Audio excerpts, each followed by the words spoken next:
Le syndrome d'Urbis, la maladie du pouvoir. Le syndrome d'Urbis, Urbis, ça s'écrit H-U-B-R-I-S. Quand tu as le pouvoir là, ça te rend fou. C'est ça qu'on appelle le syndrome d'Urbis. Et c'est de ça qu'on va parler. Qui n'a jamais remarqué le changement de comportement d'un collègue de service, par exemple, après une promotion? On était ici au travail. On a tous commencé comme instituteur. Depuis que tu es devenu directeur, tu as changé de... À cause des petits postes de directeur là, tu es devenu arrogant. Tu as changé. Il a suffi qu'on te donne un petit poste d'autorité. Une petite parcelle. Tu nous as montré ta vraie couleur. Tout pouvoir sans contrôle rend fou, écrit le philosophe Émile Auguste Chartier, alias Alain, dans un essai politique intitulé Politique. Il a écrit ça en 1937. Même simple pouvoir des chefs du village là, si tu donnes ça à quelqu'un, il va changer. Certes, de façon générale, le pouvoir a quelque chose de grisant, de jouissif même. Le syndrome d'Urbis fait référence à un pouvoir qui rend un individu fou. Et donc, quand on vous parle du syndrome d'Urbis, ne soyez pas étonnés. C'est pour vous dire simplement que le pouvoir rend les gens fous. Est-ce que toi, tu n'as jamais vu quelqu'un? Petit pouvoir qu'on lui a donné, la chef des quartiers, là. Non, il veut être en même temps chef, il veut être en même temps président de la République. Petite rébellion qu'on a fait, là. Lui, il a dit non. Il dit, lui, va tuer tout le monde pour devenir président. Vous savez de qui je parle. Il ne touche pas seulement que les acteurs politiques de notre monde. Seulement, comme c'est le domaine le plus visible, c'est pourquoi il est évidemment le plus exposé. Et les gens pensent que non, ce sont les politiciens qui aiment le pouvoir. C'est faux. Il y a des gens là, ils sont chefs de famille, ils sont des dictateurs. Ah non, c'est moi le chef de famille, hein. C'est moi, je décide ici. Quand moi j'ai fini de parler, il n'y a personne qui va parler. Mais ce n'est pas parce que tu es le chef de famille que tu es le plus intelligent. Souvent, il faut écouter aussi les plus faibles. Tu sais, dans la vie là, cher ami Mamadou Fatiga, je vais te dire la vérité aujourd'hui. Je vais te dire la vérité aujourd'hui. C'est pas parce que tu es né avant moi que tu es forcément intelligent que moi. C'est pas parce que Dieu a fait que tu es mon papa que tu es plus intelligent que moi. C'est toi qui m'as accouché, c'est vrai. Mais personne ne t'a obligé à me mettre à l'école. Mais là, je suis devenu ingénieur électrophysicien. Est-ce que toi tu maîtrises mon domaine? Non. Mais quand moi je viens te donner des conseils, pourquoi tu te frustres? Pourquoi tu n'acceptes pas? Moi je suis devenu président de la République.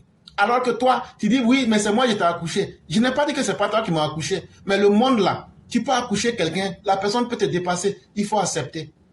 C'est comme ça. Ça va te faire mal, mais c'est comme ça la vie. Tu accouches un enfant, il devient politicien. Tu accouches quelqu'un, il est fléqué. Il n'a pas de force. Tout le monde le néglige dans le village. Mais dans son fléqué là, lui, il utilise sa tête. Ce qu'il n'a pas d'en force physique là, il utilise ça en tête. Tu vas te moquer de lui. Ah non, lui, il est un nain. Lui, il est un nain. C'est Adamanator. On se mange, ah non, lui, il vaut rien. Mais ce que tu négliges là, il a une capacité que toi, tu n'as pas. Mais comme les politiciens, ce sont eux qui décident de se mettre devant nous là. C'est eux que tout le monde voit. Donc, c'est pourquoi tout le monde dit que ce sont les politiciens qui aiment le pouvoir. Mais Youssouf Fane, cher aîné Olivier Amiral, toi et puis moi là, qui n'aime pas le pouvoir, qui aime qu'on le gouverne? Ah non, tu sais le pouvoir là, si tu prends, tu vas faire du mal aux gens. Moi je préfère qu'on me domine. Quand on va te dominer là, on va prendre tous tes droits. Si c'est ce que tu aimes là, c'est bien, il faut accepter. Le médecin et ancien ministre des Affaires étrangères britannique David Owen décrit cette pathologie dans un livre intitulé The Urbis Syndrome, Bush, Blair and the Intoxication of Power. Si vous voulez que je vous traduise ça, c'est un médecin et ancien ministre des Affaires étrangères de l'Angleterre, il s'appelait David Owen. Il a écrit un livre, Le syndrome d'Urbis, Bush, Blair et l'intoxication du pouvoir. Le pouvoir peut empoisonner l'homme. Et quand le pouvoir t'empoisonne, tu peux devenir fou. Dans ce livre, il évoque les maladies qui ont touché des chefs d'État.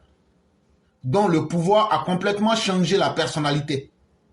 Donc quand tu viens au pouvoir là, tu es ce que tu es. Mais une fois qu'on te donne les attributs du pouvoir, tu changes.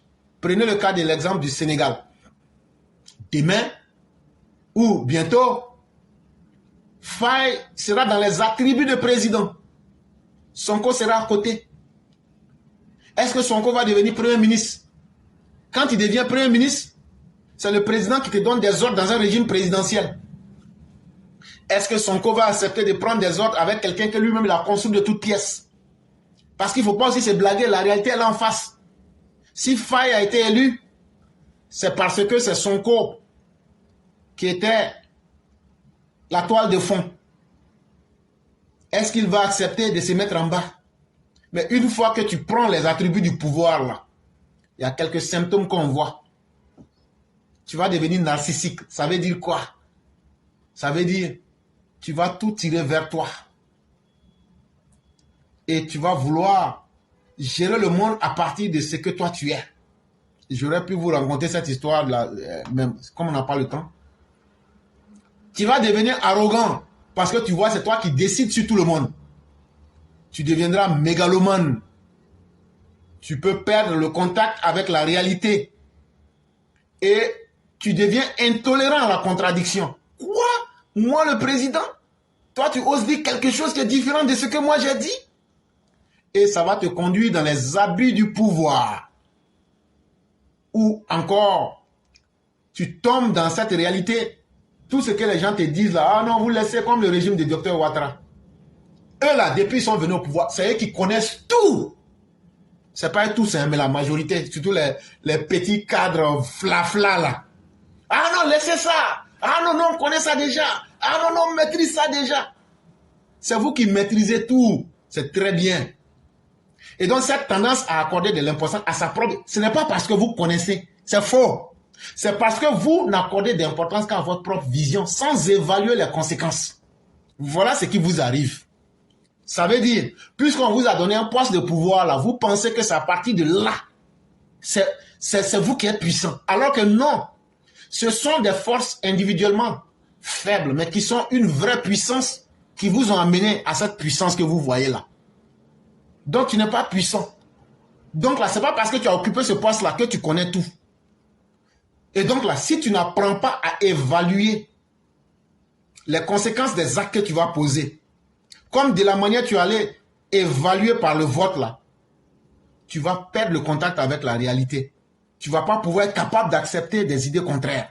Et donc tu vas tomber dans le déni de la réalité. Tu vas tomber dans l'abus de pouvoir. Et un jour, ce sont les conséquences. Il n'y a pas moins de 15 éléments simultanés chez un sujet permettant de confirmer qu'il est atteint de la pathologie d'Urbus.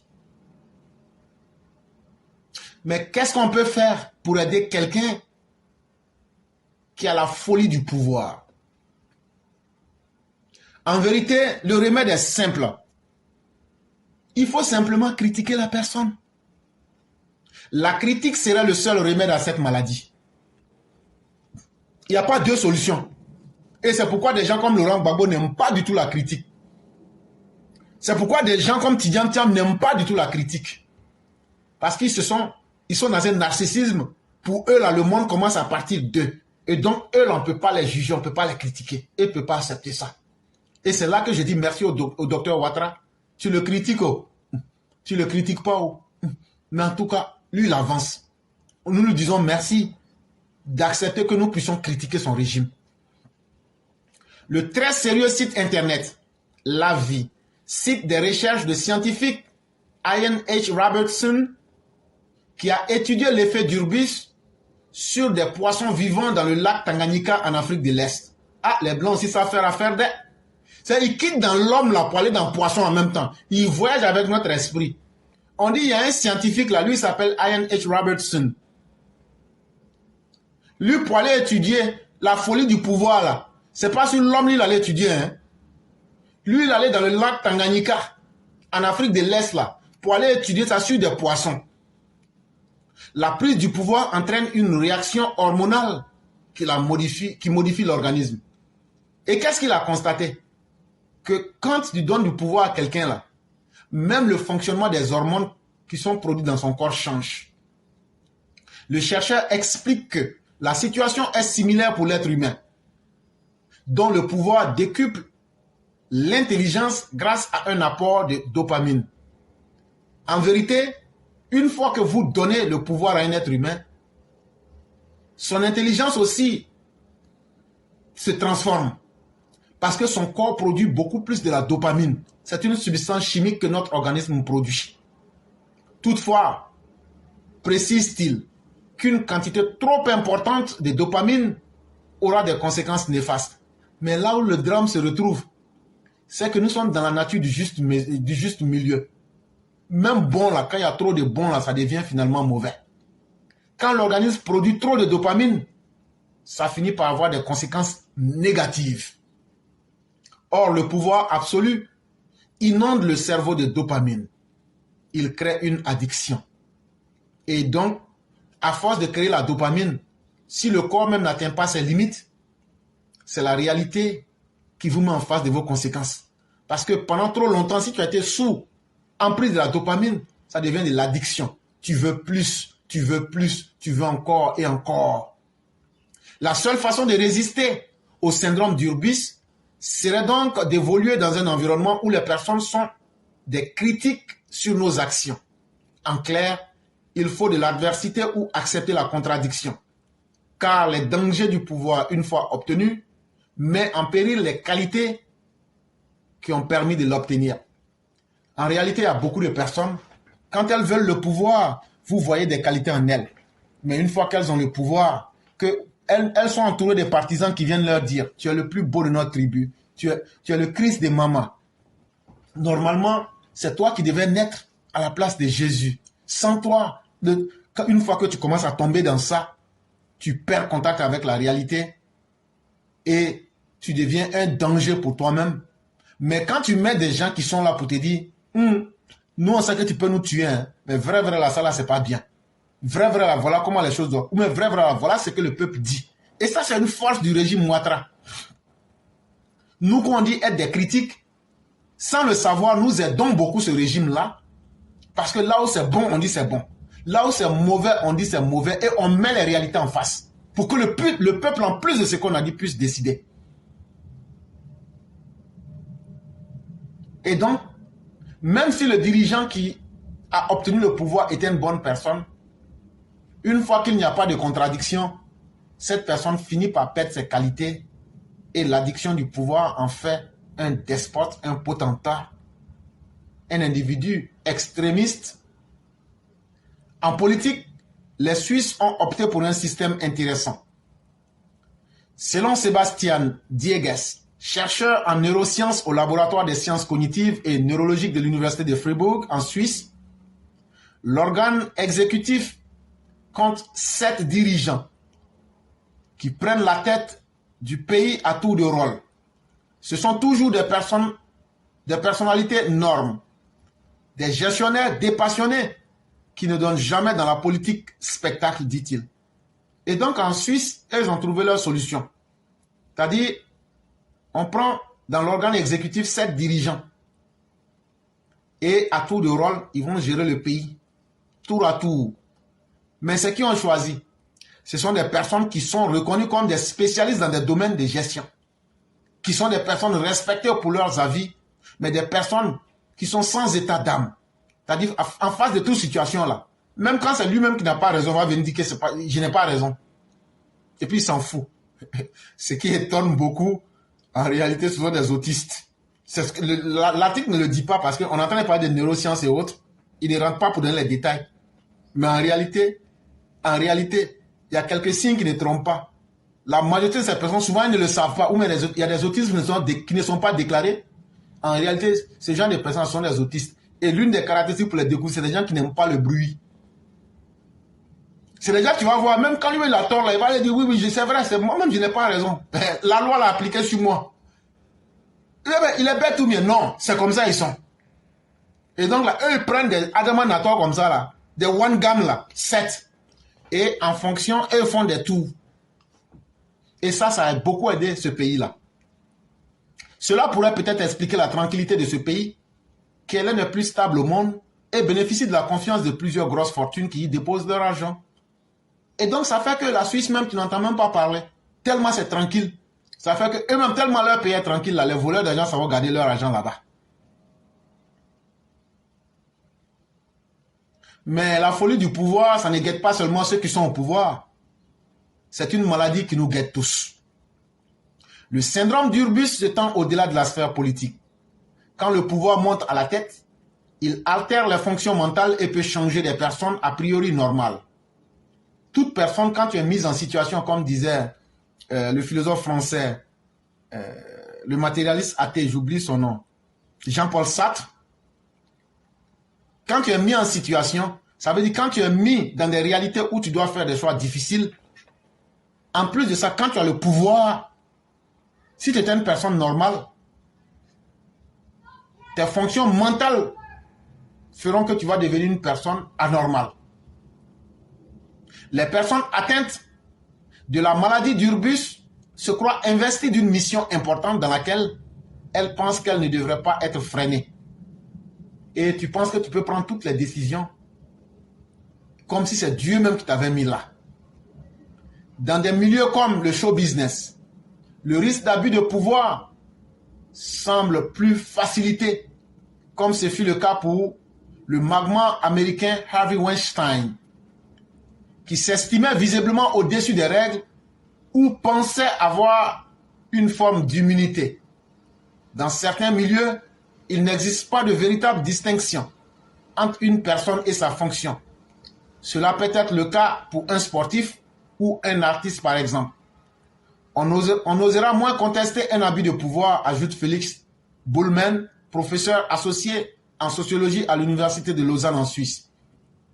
Ce qu'on est en train de vous expliquer, il y a des domaines, il y a combien de nos sœurs artistes où les managers leur disent « Ah, si tu veux que je te produise, il faut que toi-même tu me reproduises. Est-ce qu'il n'est pas écrit « Allez, multipliez-vous. Si tu veux que je te produise, allons nous multiplier. » Il y a combien de nos sœurs qui vont dans les administrations? On leur parle du droit de cuissage. Parce que celui qui est là-bas aux ressources humaines pense que son pouvoir lui permet de s'amuser avec nos mères. Il y a combien de personnes qui, lorsqu'ils voient des jeunes gens qui ont étudié, qui ont du potentiel, on les fait entrer dans des sectes mystico-religieux pour pouvoir exploiter leur potentiel. Et le résultat, on leur donne un premier boulot qui va leur ouvrir la porte d'un soi-disant bonheur. Il y a beaucoup aujourd'hui qui sont dans la Rose-Croix. Si vous leur demandez, ils vont vous dire, moi j'étais là-haut. Le premier boulot, c'est ce qu'on m'a proposé. Mais pourquoi on t'a proposé? C'est parce que tu avais déjà des qualités. Souvent, on fait les recrutements depuis l'université, les élèves les plus brillants. Je ne parle pas de l'Afrique, ça, ils sont un suiveur. Mais toujours est-il que c'est la vie. Pour lutter contre le syndrome d'Urbus, il faut commencer par lutter contre notre tendance à admirer le pouvoir. En réalité, il faut donc une prise de conscience. Maintenant qu'on en sait un peu, si vous connaissez une personne dans votre entourage qui souffre de cette fameuse pathologie, vous saurez peut-être désormais comment l'aider. Et pour l'aider, il faut simplement la critiquer. Et c'est pour que Alassane Ouattara ne tombe pas sous le charme d'Urbus, le syndrome d'Urbus, que nous allons le critiquer. Critiquer ne veut pas dire qu'on n'aime pas la personne. Au contraire même, quand tu aimes quelqu'un, tu veux qu'elle s'améliore toujours. Tu veux qu'elle progresse toujours. Et nous disons merci au pouvoir du docteur de nous permettre de la critiquer. Parce que très peu de personnes accepteraient la critique. Et je l'ai toujours dit, quand tu ne sais pas reconnaître le bienfait là, ça veut dire que toi-même tu ne peux pas faire du bien. Moi, je critique ici dur le régime de M. Ouattara. Mais quand je vais là, je ne prends même pas rendez-vous par là à la présidence. Ça aussi, c'est une vérité qu'il faut dire aux gens. En vérité, il y a beaucoup parmi les gens de ce régime-là, quand j'arrive à Abidjan, sauf si je ne les appelle pas, quand ils savent que je sais, viens me voir. Ça, ils le font. C'est grâce au régime du président Ouattara que moi j'ai pu passer par la suite présidentielle. Il faut qu'on dise le bien aussi. Il faut qu'on dise le bien. Mais des gens, tu viens les critiquer. Jusqu'à même tu restes à l'aéroport, tu critiques. Et puis après, tu prends ton avion, tu viens. Si ce n'est pas le régime de Ouattara, tu peux faire ça avec quelqu'un. Monsieur le Président, merci à vous. Merci à ceux qui acceptent la critique. Ça veut dire que vous voulez évoluer. Contrairement aux esprits qui disent non, il ne faut pas critiquer, si tu critiques, tu es mauvais. Vous êtes en train de nous montrer une nouvelle gestion. Et vous êtes en train de nous dire qu'on peut se faire confiance.